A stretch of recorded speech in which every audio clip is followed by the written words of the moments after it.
Sa China, isang batang babae na kilala bilang Wei ay nasa lab ng kanyang ama, gumuhit ng bulaklak na nakita niya sa isa sa kanyang mga notebook. Pagkatapos ay ipinaliwanag ng kanyang ama na ang bulaklak ay may mga espesyal na katangian na maaaring magpagaling ng mga tisyo ng balat at gawin silang normal muli, habang pinapakain ni Wei ang ahas sa lab gamit ang isang mouse. Ipinagpatuloy ng kanyang ama ang kanyang mga eksperimento sa ilang mga materyales na sa wakas ay makapagpapagaling sa kanyang peklat sa mukha. Gawing normal ang mukha niya. Matapos subukan ng isa sa mga sample, nagpasya siyang subukan ng isa sa balat tissue sa mukha niya. Sa paggawa nito, tila maayos ang lahat at ngumiti siya. Ngunit biglang, may kakaibang nagsisimulang mangyari. Pagtingin sa salamin, ang balat ng kanyang mukha ay nagsimulang tumakip sa kanya. Bibig. Agad siyang nagsimulang maghanap ng mga paraan upang baligtarin ang pamamaraan, ngunit huli na. Kumuha siya ng kutsilyo para hiwain ang kanyang bibig, ngunit isinara ito pabalik at natatakpan ng tisyo ng balat kanyang mukha.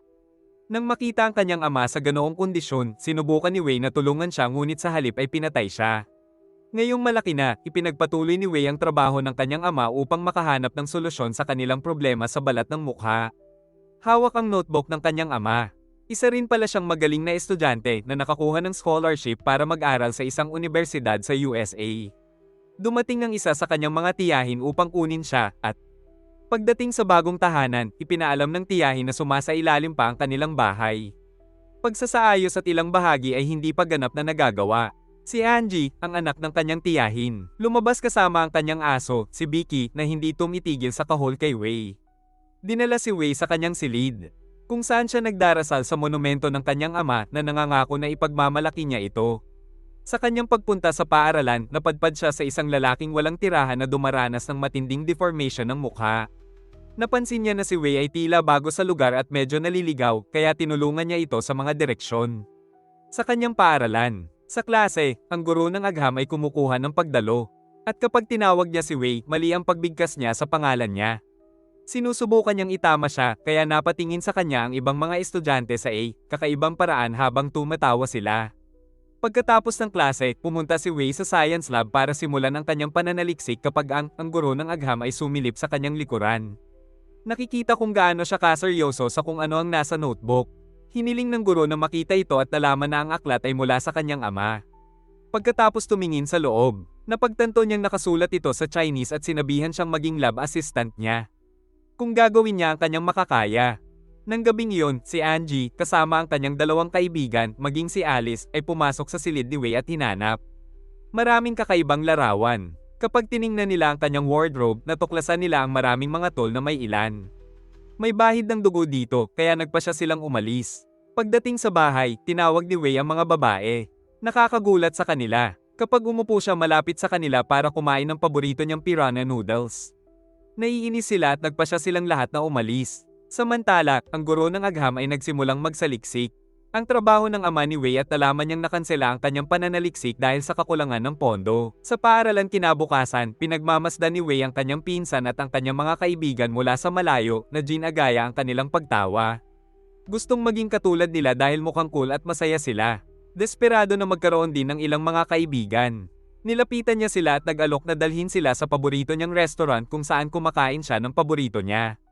Pagkain. Dahil ayaw nilang magmukhang masama, ang mga babae ay atubiling sumang-ayon.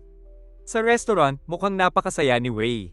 At nagse-selfie kasama ang grupo na hindi naman talaga nila gusto. Sinusubukan ni Wei ang kanyang makakaya na maging masayahin. Ngunit lahat sila ay kumikilos ng masama sa kanya. Pero hindi niya hinayaang masira ang mood niya kaya nagpatuloy siya. Kasama ang kanyang pagkain. Sa sandaling iyon, gumagawa ng dahilan si Alice na nasa ibang lugar siya, kaya sumama sa kanya si Eve. Naiwan na walang pagpipilian, sinundan ni Angie ang kanyang mga kaibigan, naiwan si Wei. Mag-isang naglalakad pa uwi si Wei nang tawagin muli siya ng lalaking walang tirahan. Huminto siya para magkwento, tungkol sa nakaraan ng kanilang mga pamilya kung paano nila nakuha ang kakaibang pagpapapangit ng balat noong guro sa agham. Biglang dumating kasama ang kanyang sasakyan at tinawag siya para samahan siya. Sa loob ng sasakyan, gumagawa ang guro ng agham. Isang alok sa kanya na magtulungan sa hindi natapos na proyekto ng kanyang ama na nagsasabi na bukas ay magsisimula na. Tuwang-tuwa si Wei tungkol dito kaya pumunta siya sa monumento ng kanyang ama para ipahayag kung gaano siya ipinagmamalaki, na ang mga bagay ay sa wakas ay gagana sa oras na ito. Hinahanap si Angie, sinubukan niyang pumunta sa isang kwarto. Ngunit natagpuan siya sa kanyang kasintahan. Nagsimulang tumahol si Becky kaya napagtanto ni Angie na nasa paligid si Wei. Lumabas siya para salubungin siya at naghihintay na si Wei sa ibaba. Binabalaan siya ni Angie na huwag lumapit sa kanya o upang sunugin ang mga kandila dahil nakakagambala ito sa kanya. Sa lab ng paaralan, sinimulan nila ang kanilang trabaho mula sa kung saan tumigil ang ama ni Wei. Iminumungkahi ni Wei na para sa panghuling anyo wala silang isang organic component kaya nagsimula silang mag-eksperimento sa iba't ibang mga materyales habang kumukuha ng mga tala sa parehong oras. Gayunpaman, patuloy silang nabigo pagkatapos ng bawat pagsubok at conclusion. Kapag malapit na siyang mawalan ng pag-asa, pumunta siya sa monumento ng kanyang ama at nanalangin para sa tulong. Samantala, patuloy ang pagdidiin ng propesor. Siya nang pumasok si Alice sa lab para kumuha ng attendance. Pagkaalis ng guro, nagpa siya si Alice na magagawa nila.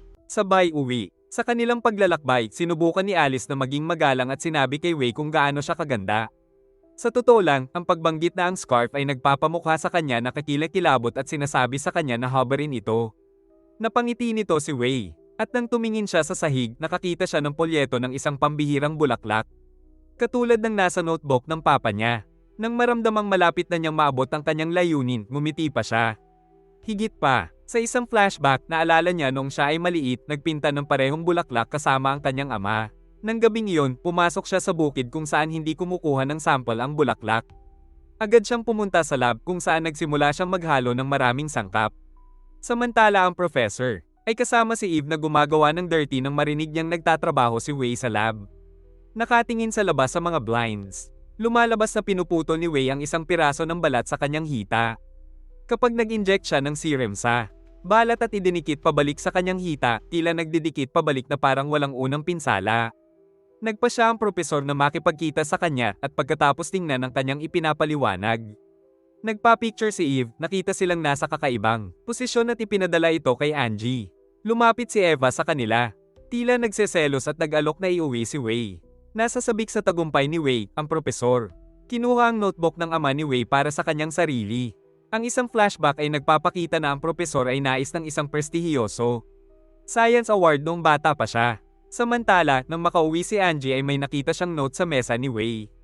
Kapag gumagamit siya ng tagasalin mula sa kanyang telepono, nakakita siya ng isang sumpa na salita at tinawagan ng kanyang ina na pumunta. Tanggalin si Wei sa kanilang tahanan dahil pagod na siyang kasama siya. Dinala ni Eve si Wei sa isang liblib lokasyon at binabalaan siya na lumayo sa propesor na itinuturo na dapat na mahiya si Wei. Nang pagtulog sa kanya para sa mga grado kahit na hindi iyon ang kaso, pagkatapos ay iniwan siya nito upang maglakad. Buong daan pa uwi, umuwi si Wei at nakitang ibinasura ang monumento ng kanyang ama at iniwang gasgasan. Mas lalo siyang napapaiyak nito. Dahil sa galit ay itinulak niya si Angie na humantong sa isang away kung saan sinubukan ni Angie para mabulunan si Wei hanggang mamatay. Nakuha ni Wei ang panulat sa sahig para ipagtanggol ang sarili, hindi niya alam. Dumaan ang panulat kay Angie's I killing her. Sa takot sa kanyang ginawa, kinaladkad ni Wei ang katawan ni Angie. Sa banyo habang si Vicky ay nakaupo at nanunood, hawak ang serum sa kanyang kamay, isang ligaw na pag-iisip ang naisip kanya, at kumuha siya ng lab tool para hiwain ang balat ng kanyang mukha, inalis ang sa kanya para palitan ito ng kay Angie. Mukhang gumagana agad ang lahat. Pagkatapos, dumating ang nanay ni Angie at si Wei ay nagpanggap na si Angie habang itinatago ang tunay na katawan ni Angie sa ilalim ng kama. Masaya ang mama ni Angie na makita ang kanyang baby at humihingi ng paumanhin sa pagsigaw sa kanya sa pamamagitan ng telepono. Nang makita ang mantsa ng dugo sa kanyang tuwalya, sa tingin niya ay siya. Sa kanyang buwanang daloy na nangangakong aalagaan ito at yayakapin siya habang patuloy na ngumunguya si Vicky. Patay ang mga paa ni Angie. Samantala, nakaupo si Wei sa banyo at sinimulang panoorin ang pamumuhay ni Angie sa kanyang telepono. Nang makarinig siya ng katok mula sa nanay ni Angie, sinabi sa kanya na lalabas siya para sa isang negosyo. Trip na naman at di uuwi agad. Pagkatapos ng napakaraming pagsubok, sa wakas ay sinubukan ni Wei na makisama bilang Angie. Pagdating niya sa paaralan, masaya ang lahat na makita siya at pagkatapos ay lumakad ang pangunahing kasintahan ni Angie sa kanya upang ibahagi ang isang halik. Ito ang kanyang unang pagkakataon na humalik sa isang lalaki at siya ay nasa sabik. Pagkatapos, nakatanggap siya ng maraming notification sa telepono ni Angie mula sa kanyang sports coach. Nagsasabi sa kanya na pumunta para sa pagsasanay. Nang makarating siya sa locker para magpalit, natakot siya sa kanyang nahanap at sa huli ay isinara niya ito sa kanyang mga daliri. Nabali ang mga ito. Siya ay ginagamot ng school nurse na nagsasabi sa kanya na magpahinga para sa natitirang linggo, ibig sabihin wala siya. Pagkatapos ng paaralan, nakikipag-hangout siya sa mga matalik na kaibigan ni Angie, dinadala siya. Sobrang ginhawa. Nang gabing iyon, tumingin siya sa salamin at nagsimulang humanga sa kanyang bagong hitsura. Nang dumating ang boyfriend ni Angie para sunduin siya para sa isang espesyal na petsa na nagpropose siya ng mas maaga sa araw na iyon. Sa isang liblib na lugar sa kabundukan, masaya silang magkasama at naghahalikan sila. Nang sinubukan nilang maging intimate, ang mukha ni Angie ay nagsimulang matuklap na bumagsak sa mukha ng nobyo. Pagbubunyag ng mga paraan sa pamamagitan ng pagpapapangit. Sa takot sa kanyang nasaksihan, hindi niya napansin ang slope sa likod niya at napagkamalang bumagsak sa kanyang kamatayan habang si Wei ay nanunood sa takot. Pag-uwi niya, sinimulan niyang hanapin ang notebook ng kanyang ama. Kapag hindi niya ito mahanap, tinawag niya ang agham. Guro, ngunit hindi niya sinasagot ang tawag nito. Pagkatapos mag-apply ng serum ng isang beses, isinusuot niya ang kay Angie. Mukha na naman. Samantala, hinanap ng propesor ang kanyang paraan patungo sa misteryosong bulaklak ngunit lumalabas na ang portion Wei na kinuha ay naubos ang karamihan sa mga sustansya nito. Kaya kinukuha niya ang maliit na patak na makikita niya. Ang namamatay na bulaklak. Matapos makuha ang gusto niya, nakatanggap siya ng tawag mula sa kanyang tagapagsalin na nagbabala sa kanya na ang mga eksperimento sa kwaderno ay may malubhang epekto at hindi niya dapat ituloy at ilathala ito. Samantala, dumating si Wei sa lab ng paaralan at naghalungkat sa paligid para hanapin ang sa ama. Notebook ngunit walang mahanap. Muli niyang tinawag ang guro para hilingin ito ngunit tumanggi ang guro. Naibalik ito na nagsasabing trabaho na niya ito ngayon dahil plano niyang yumaman mula sa pagbebenta ng formula. Nang malapit na siyang umalis, hinanap ni Wei si Eve at pinuntahan siya at nagmamakaawa na iuwi siya. Sa pagdating sa bahay ay niyaya niya si Eva sa loob na nangangakong magpapakita sa kanya ng isang bagay na nakakagulat. Pero kapag sumunod siya, kinuha ni Wei ang isang bagay at sinubukang basagin ang kanyang ulo gamit ito. Si Eve ay mabilis na umiwas dito at tumakbo para sa kanyang buhay. Nang makarating siya sa hardin, nagtago siya sa isang maliit na pool na umaasang hindi gagawin ni Wei. Hanapin siya. Sa kalaunan, natuklasan ni Wei ang kanyang pagtatago sa pool at gumamit ng tool sa pagbabarena upang hukayin. Kanyang bungo, pinatay siya sa lugar. Dinala niya ang katawan ni Eve sa bahay. Ang kapitbahay, na mayroon. Buong gabing nakarinig si Vicky Bart, lumapit kay Wei para patigilin ang aso kung saan tatawag siya ng pulis. Nagawa ni Wei na i-graft ang mukha ni Eve sa mukha niya at nanonood ng ilang video sa kanyang telepono para malaman kung paano maging katulad ni Eva. Kinaumagahan, ang pulis na nakatanggap ng tawag sa pagkabalisa ay dumating upang suriin ang bahay. Kapag nakita nila si Eva na nakatapis ng tuwalya, nagsimula silang kumilos ng nakakatawa at nag-aalok sa kanya ng kanilang card na humihiling sa kanya na tumawag sa kanila kung makatagpo siya ng anumang problema. Nang gabing iyon, nasa tren siya sa tabi ng mga walang tirahan at deformed guy mula sa kanyang kalye ngunit hindi makausap siya. Pagdating sa kanyang paaralan bilang Eva, lahat masaya sa kanya. Nang mahanap siya ni Alice, nagsimula siyang magtanong kung nasaan si Angie. At ang nawawalang si Josh. Nag-aalala si Alice kung bakit walang nagsasalita o naghahanap sa kanila. At nag-snap si Eve, nagbabala sa kanya na isipin ang kanyang negosyo. Samantala, nag-host na ang propesor ng isang convention kung saan ipinakita niya ang mga gawa ng ama ni Wei, umaasang makakuha ng pondo para makapagpatuloy siya. Gumawa ng napakalaking halaga ng serum upang ibenta sa merkado. Nang biglang sumulpot si Eve, nagsimula na siya upang kumilos na nakakatawa. Nakarating si Eve sa bahay ng propesor, ngunit kapag sinubukan niyang maging makulit, sinubukan niya iwasan siya, ang balak lang kunin ang notebook ng kanyang ama. Gayunpaman, hindi niya maaaring pilitin ang guro, at siya ay nahuling natutulog sa kanya. Nang gabing iyon, itinapon ni Wei ang mga bangkay ni Eve at Angie sa pool. Nahanap siya ng kapitbahay, ngunit dahil hindi niya alam kung ano ang kanyang ginagawa doon, hinihiling niya sa kanya na sabihin kay Angie na pigilan ng aso sa pagpupuyat sa kanya magdamag. Nang gabi ring iyon, nagsimulang kumain si Wei na parang baliw gamit ang mga telepono ni Angie at Eve. Nagpapadala siya ng email na may larawan niya at ng propesor na tinatawagan siya para makipagtalik. Mga babaeng estudyante para sa mga grado. Kinaumagahan, inaresto ang guro sa agham ngunit pinalaya. Pagkatapos, patuloy siyang gumagawa ng sarili niyang serum at sa pagsubok ng mga ito sa magkahiwalay na mga tisyo ng balat. Magkakadikit sila upang bumuo ng isang perpektong lababo. Kinabukasan, pinuntahan ni Wei ang propesor bilang Eve at nakita siyang nasa sabik. Binuksan niya ang isang compartment para maglabas ng masayang pulbos. Nang mapansin nito ni Wei, pumasok din siya doon at hinanap ang serum sa halip na libro. Kaya, nagsisinungaling siya sa propesor na nagsasabing masakit ang ulo niya at uuwi. Pagkaalis niya, nagiging kainahinala siya kapag muli niyang tiningnan ang compartment at hindi niya nakita ang serum. Hinanap niya ang notebook. Nang gabing iyon, si Wei ay nasa kanyang tunay na mukha ngunit mukhang napakapula. Dumating si Alice upang tingnan si Angie at hinanap siya. Inamin ni Wei ang kanyang insecurity sa kanya.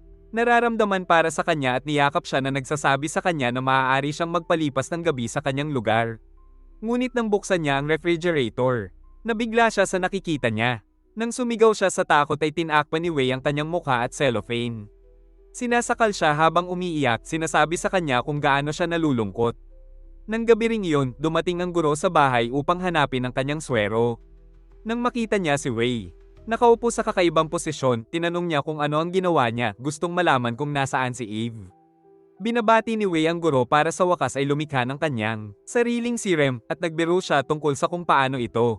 Isang hapon lang siya para gumawa ng panghabang buhay na trabaho na nagsasabing magiging sobrang mayaman siya. Bumauntong hininga si Wei, sinabing ang kanyang ama ay nagtrabaho sa buong buhay niya para doon.